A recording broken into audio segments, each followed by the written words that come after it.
চৌরাস্তা, চৌবাচ্চা, নয় ছয় এগুলো কোন সমাস? এরকম সংখ্যাসূচক সমস্যার সমাধানের আজকের ভিডিওটি আপনার জন্য।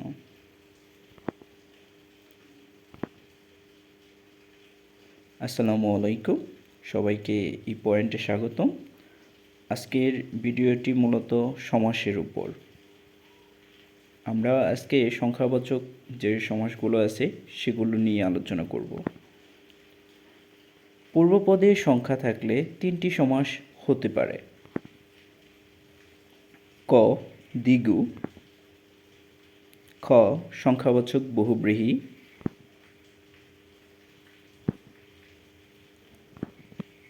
গ দ্বন্দ্ব সমাস। এবার আমাদের প্রশ্ন হতে পারে যে কোনটা কোন সমাস কি করে নির্ণয় করব।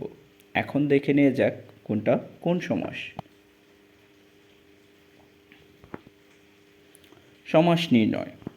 প্রথমত আমরা দ্বিগু সমাস নির্ণয় করব।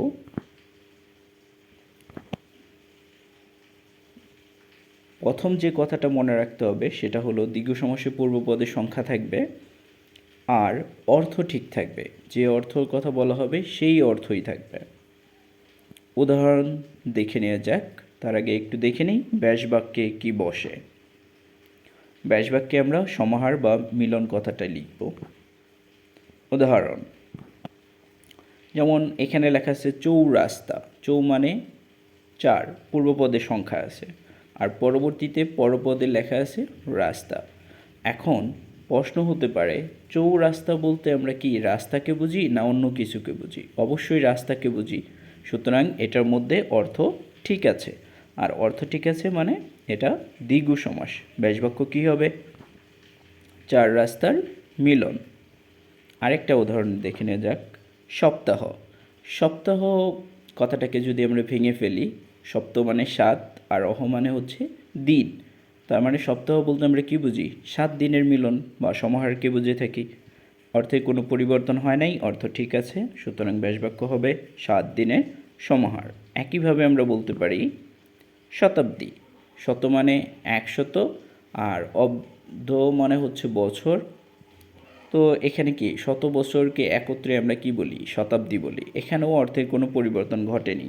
সুতরাং এটিও দ্বিগু সমাস। তাহলে ব্যাসবাক্য হবে শতাব্দের সমাহার। এই ছিল দ্বিগু সমাস। এবার আমরা পরবর্তীতে দেখব সংখ্যাবাচক বহুব্রীহি। অর্থ ঠিক থাকলে দ্বিগু, আর অর্থ ঠিক থাকবে না তখন সেটা হচ্ছে সংখ্যাবাচক বহুব্রীহি। কিন্তু শর্ত একই, পূর্বপদে সংখ্যা থাকবে। আর তখন আমরা ব্যাসবাক্যে লিখে দিব আছে যার, শেষে বসবে। উদাহরণ দেখে নেওয়া যাক। একটা উদাহরণ আমরা যদি ধরি চৌবাচ্চা। চৌবাচ্চা বলতে আমরা মূলত কাকে বুঝি? চৌবাচ্চা বলতে 4 দেয়াল আছে এরকম কোনো পাত্রকে বুঝি, কিন্তু এখানে 4টা বাচ্চাকে আমরা বুঝি না। পানি রাখার যে পাত্রটা 4 দেয়ালে ঘেরা থাকে সেটাকেই বুঝে থাকি। তার মানে 4 বাচ্চাকে না বুঝিয়ে অন্য কাউকে বোঝাচ্ছে। সুতরাং এটা হবে সংখ্যাবাচক বহুব্রীহি। ব্যাসবাক্য দেখে নেওয়া যাক। এই যে চৌবাচ্চার এখানে বিশ্লেষণ দেওয়া আছে 4 দেয়ালের পাত্র, আর ব্যাসবাক্য হিসেবে লেখা আছে চৌবাচ্চা আছে যার। পরবর্তীতে আরেকটা দেখে নেওয়া যাক। সেতার। সেতার বলতে আমরা কাকে বুঝি? সে মানে 3 আর তার মানে তার। তার মানে 3টা তারকে বুঝি নাকি বাদ্যযন্ত্রকে বুঝি? অবশ্যই একটা বাদ্যযন্ত্রকে বুঝি। তাহলে এখানে 3টা তারকে বোঝাচ্ছে না, বোঝাচ্ছে একটা বাদ্যযন্ত্রকে। অর্থ পরিবর্তন হয়ে গেছে, সুতরাং এটাও সংখ্যাবাচক বহুব্রীহি। ব্যাসবাক্য দেখে নেওয়া যাক। সে তার আছে যার। পরবর্তীতে দশানন। আনন মানে হচ্ছে মুখ। 10টা মুখ থাকলেই তাকে আমরা দশানন বলবো না। কাকে বোঝায়? ভিন্ন কাউকে বোঝায়। কাকে? রাবণকে, যার 10টা মুখ থাকে।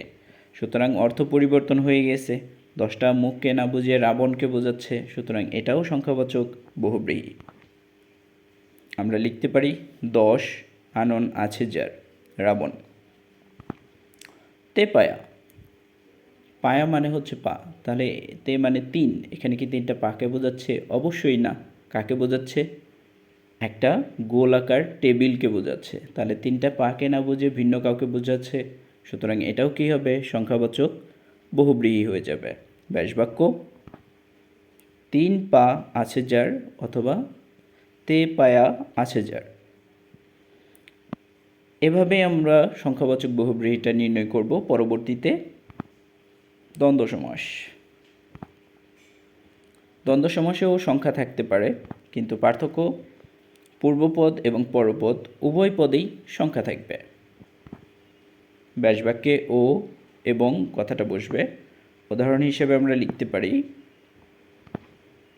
9 6। লক্ষ্য করলে দেখব পূর্বপদ 9 আর পরপদ 6, দুইটাই সংখ্যা, সুতরাং 9 ও 6 ব্যাসবাক্য। 19 20, দুইটা পদেই সংখ্যা আছে, 19 ও 20। এই হচ্ছে আজকে সংখ্যাবাচক সমাস।